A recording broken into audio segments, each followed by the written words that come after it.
Welcome to Betrayal Recovery Radio, the official podcast of Apsats, the Association of Partners of Sex Addict Trauma Specialists, hosted by Dr. Jake Porter. Apsats is a nonprofit organization providing professional training and compassionate support to partners affected by problematic sexual behavior and betrayal trauma. In each episode, Dr. Jake guides a conversation of enlightening insights and practical tools to empower those affected by sex addiction and betrayal trauma to use their voices and live their values. The mission of Betrayal Recovery Radio is to offer hope to those in need of healing and growth to those moving through grief. And now, here's your host, Dr. Jake Porter. Well, hello. Welcome to this episode of Betrayal Recovery Radio. I am Dr. Jake Porter. The field of sex addiction has grown and expanded immensely over the last 2 decades. And as a result, the field has a much greater understanding of not only the betraying partner, but the betrayed. However, those who were in early childhood, perhaps their teens a couple decades ago, have since grown into adulthood. And as a result, the sex addiction field is rapidly picking up pace and gaining an understanding of what the effects were on the children of these sex addicts. In this interview from this year's Choose Connection Summit, we hope to address hard questions like, how could a parent's sex addiction or betrayal affect a child who might not have known what was going on? We'll also debunk some common myths such as, my children knew everything, so they've processed it all. In this interview, Kathy and Conrad Reynolds, 2 coaches who work here at Daring Ventures with me, Kathy, Apsats trained, are going to interview Carley Pool for this important and powerful session. After graduating with a bachelor's, an honors bachelor's in psychology at Rhodes University in South Africa, Carley Pool pursued her Master of Arts in counseling at Houston Graduate School of Theology. It was here that she discovered her passion for the topic of betrayal trauma and the overarching topic of what trauma entails. She later went on to receive specialized training in couples work, sex addiction, partner betrayal, and neurofeedback. She's now a member of the clinical team here at Daring Ventures, where she sees couples and individuals. Having gone through her own discovery of family betrayal, she's well-versed in both knowledge and experience and hopes to bring light to the understanding of adult children of sex addicts. Carley's trained by Apsats and is a wonderful embodiment of that model in many ways. You're going to really get a lot out of this conversation between Kathy, Conrad, and Carley. Before we turn there, I do want to let you know of some things coming up for Apsats, the Association of Partners of Sex Addicts Trauma Specialists. On August the 4th, there will be a successful clinician coaching collaboration for betrayed partners panel. That's going to be a 1-hour presentation again on August the 4th. And then on September 1st, the Partners Role in Couples Work. That's going to be a professional development presentation by Apsats coach Kim Hansen-Petroni. And there are many other events coming up. You can find all of those listed at apsats.org. And I want to thank Apsats, as always, for this podcast, for being behind it, and for all the work they do to advocate for betrayed partners. All right, without further ado, I give you now over to this conversation in 2 parts between Kathy and Conrad Reynolds and Carley Pool.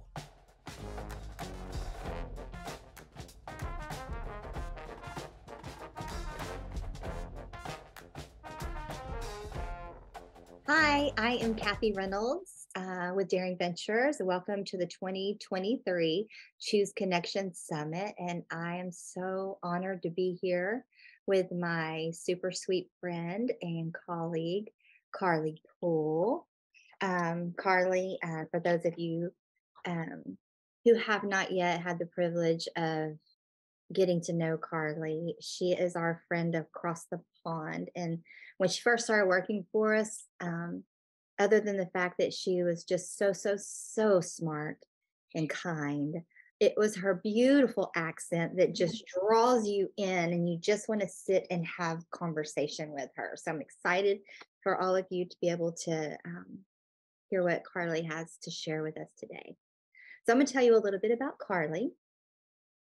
After graduating BA honors in psychology at Rhodes University in South Africa, Carley pursued her MA in counseling at the Houston Graduate School of Theology.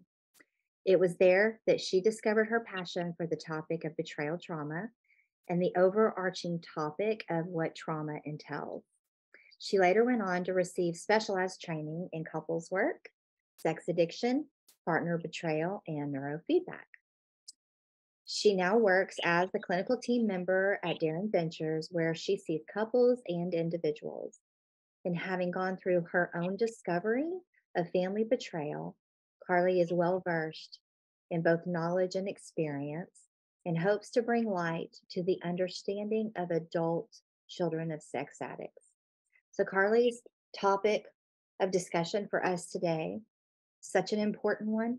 It's not really discussed, talked about as much as it should be, is adult children of sex addicts, the hidden effects of those who were in the peripheral view.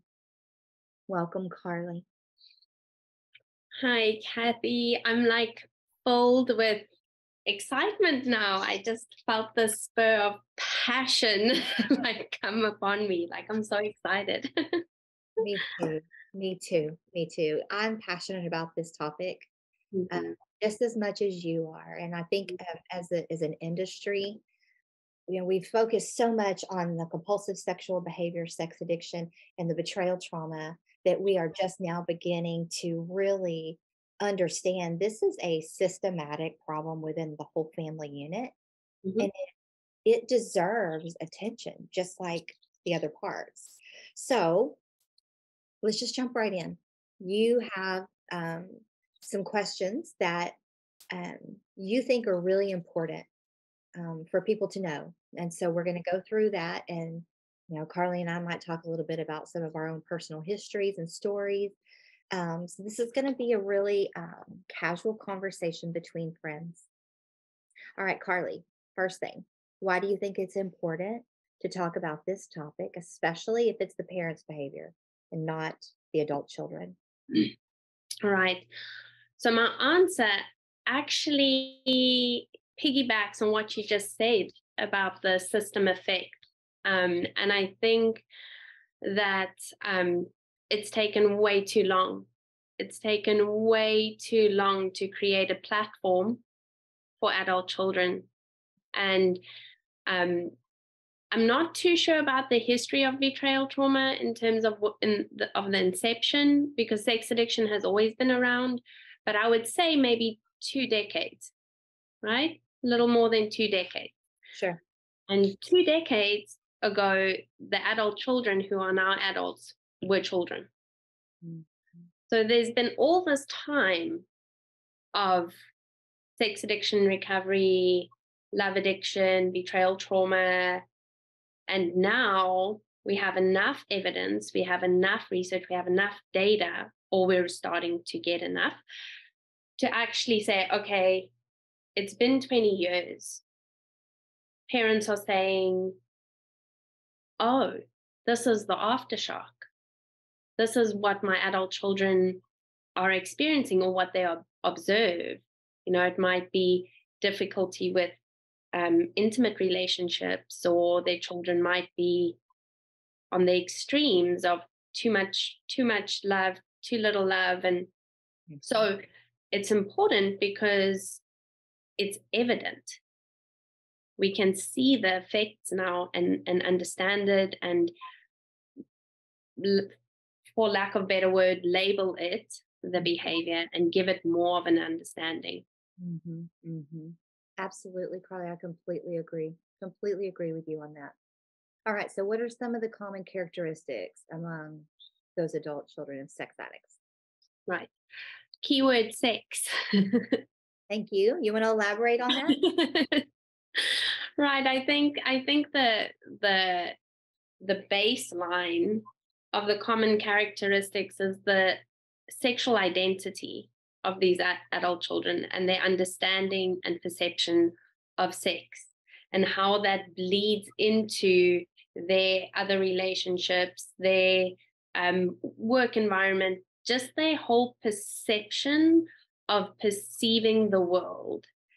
And maybe I feel like maybe I should share from my own experience, but it's viewing the world from that space of I am either not loved enough or enmeshed, overly loved, right?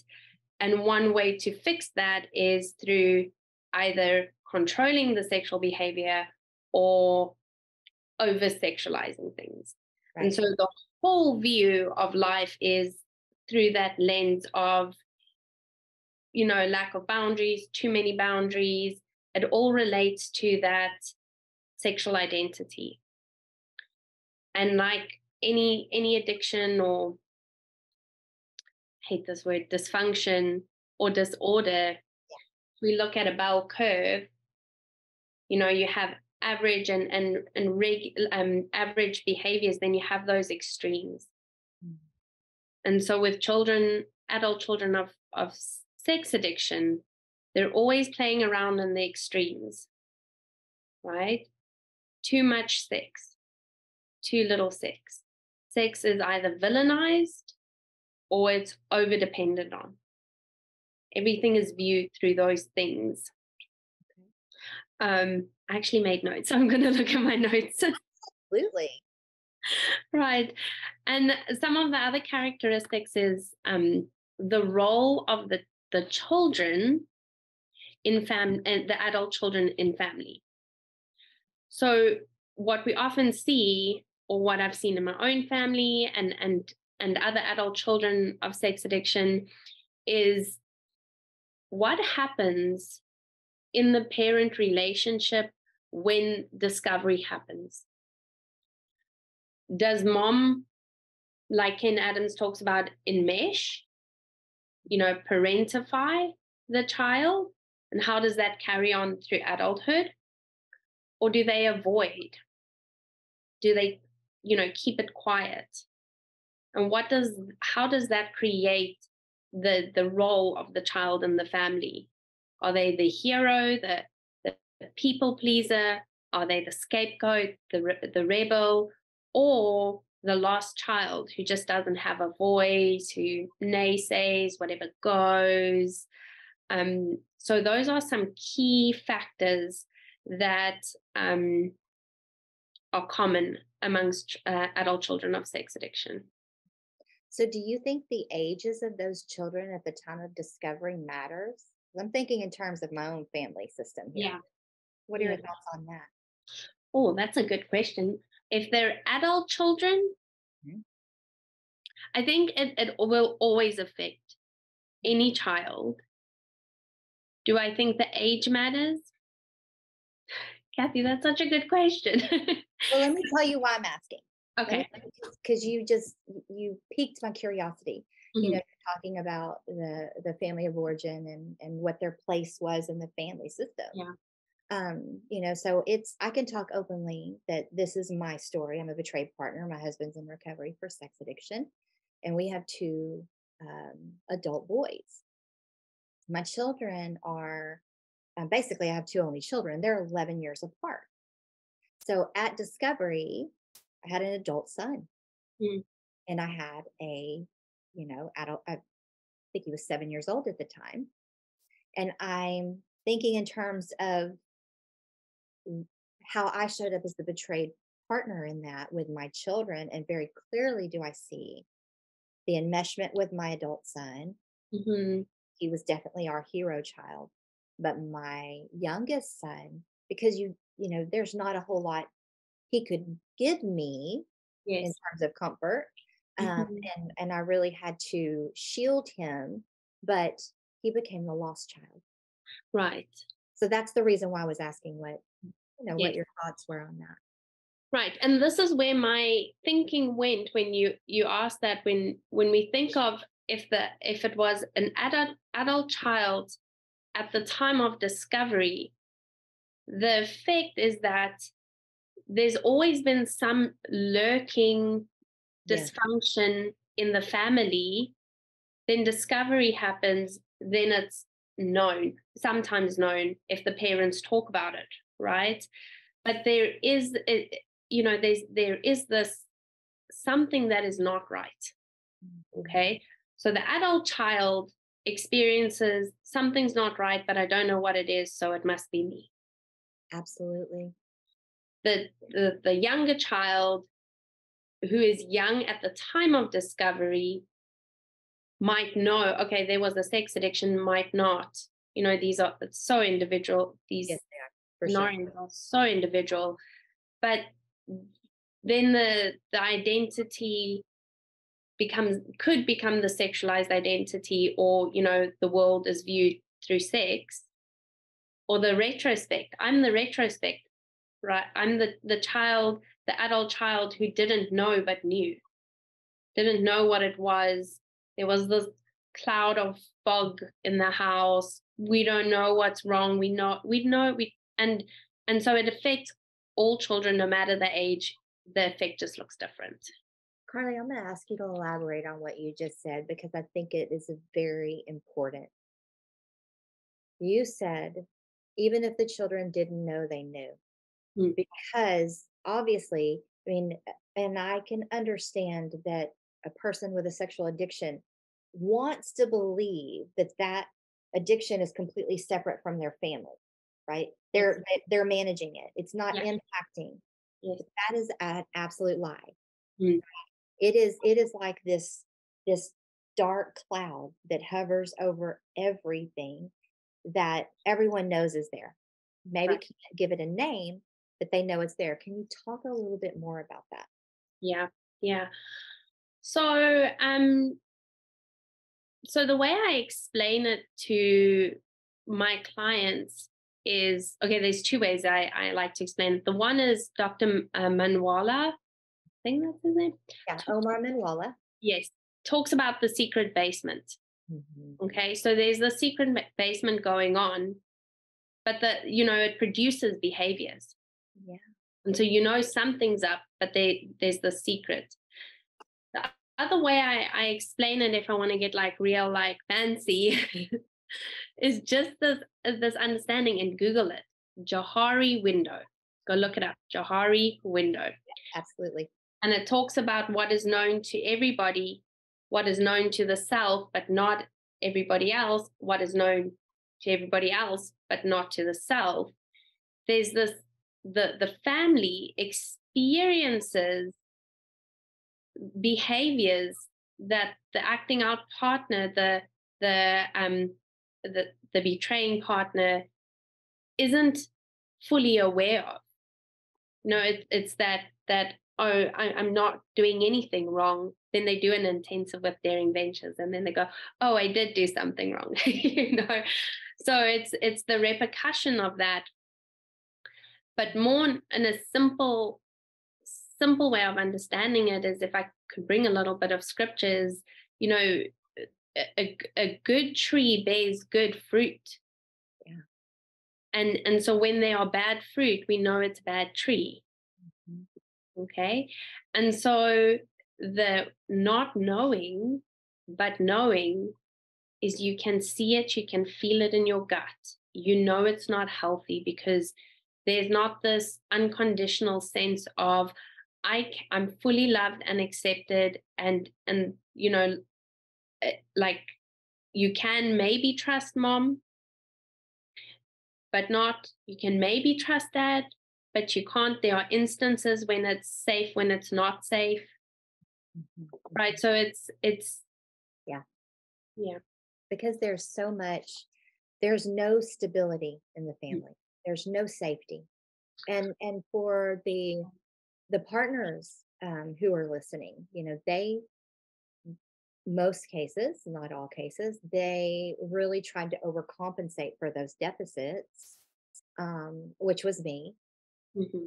But no matter what I did, my best could not overcompensate for what was really happening in that secret basement that you're referring to. Right. And also to understand that in the frame of trauma, just physical trauma, the fact that you have your heart saying, okay, in this moment, I have to give little Johnny everything that his heart desires because I just want to make him happy. Mm-hmm.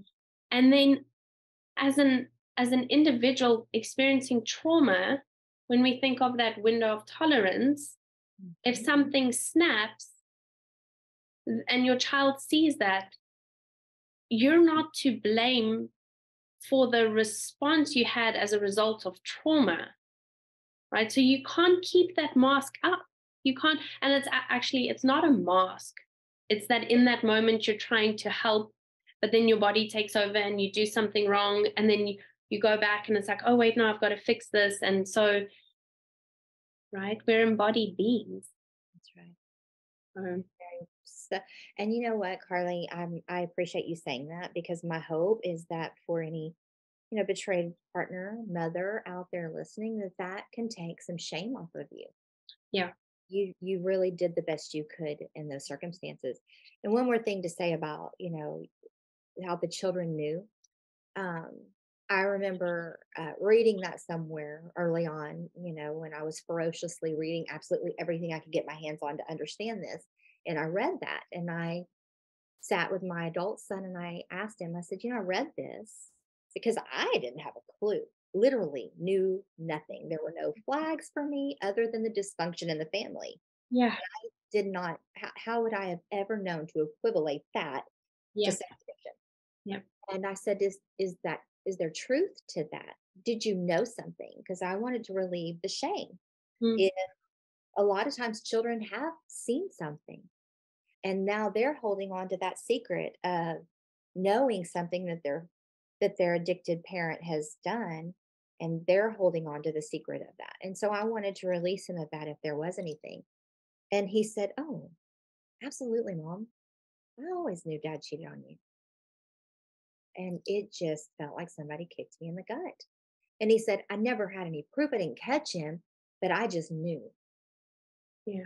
So, we all have that intuition in us, and we all have that gut that is telling us that something is not right. So, well, go ahead. I do want to add something to that. What you said is so important. When you knew there was dysfunction, but you would have never equated sex addiction. Your mind does not go there. It comes so left off centered, and so part of my story is that my stepmom, who was betrayed, and myself, this was part of my story, was overdiagnosing and finding what is wrong. And then it creates that we are crazy because my dad was not a narcissist. But we couldn't, for the life of us, know what it was. What was not a sex addiction. We didn't know about sex addiction. Yeah. That's not a thing. I'm glad you said narcissist, because that was me. I was convinced he was either a narcissist or, he was a psychopath. He was a sociopath. Yes. And then, we're spiritual people. I was like, well, then he must not be saved. And I mean, I went through the whole gamut of things, and I'm so grateful for discovery to know that it's none of those things. Yes. Yes. So, or demonic oppression, or right. That's a whole other topic. Okay, so Carley, how are these characteristics that you were just talking about? How are those different from other adult children who did not have the dysfunction of growing up in a family with a sex addict? Yeah. So if we look at adult children of alcoholics, and often the characteristics we find there in those populations is very similar, because it has to do with the classic understanding of codependency, and just having that wobbly sense of self, and over depending on people, or might be a little too controlling or be under controlled. So basically, I like to think of any adult children program as adult children of dysfunction. Okay. What makes it different is the sex component. right? The sexual identity and the root. From a therapeutic understanding, when a client comes in and they disclose, okay, there was a sex addiction in the family, it helps give an understanding of what caused it, right? So the children would be the same, like retrospect, like if I never found out, if I never knew, I would just probably be an adult child of dysfunction. Now that I know, okay, my dad had a porn addiction and a lot of infidelity, I'm in a different category. And how does that help me? It helps me by knowing that there are others like me, there's support groups, and it dilutes the specificity of this group, right? In South Africa, we have the saying, like, the same type of people find the same type of people. And so it's just like we gravitate towards each other because it's this shared experience. Yes. And the really awesome thing about it is that once you have a definition and understand the root, it's easier to externalize it. You know, if you come from family of dysfunction, it's like, what are you labeling it in? What, you know, it's mom and dad did this, and you can work through that childhood trauma, relational trauma. But when there's an understanding that there was a sex addiction, you can say, that was my dad's or that was my mom's, and this is me. Okay. I am not my parents' sex addiction. Either mom or dad had a sex addiction and I'm the child of it, but I'm not the sex addiction. I'm not the shame of the sex addiction. It is shame reducing, shame relieving, because once you've identified the root, thank you, Carley, for breaking that down so well. Once you've identified the root and you can identify, here is where the problem lies, it's not me. Now, that's going to take a lot of work on that child's part to undo all those years of believing that they were the problem, whether they're consciously aware they were believing it or not. But it is liberating, truly liberating, right? Right. Thank you so much for tuning in to this episode of Betrayal Recovery Radio, hosted by Dr. Jake Porter.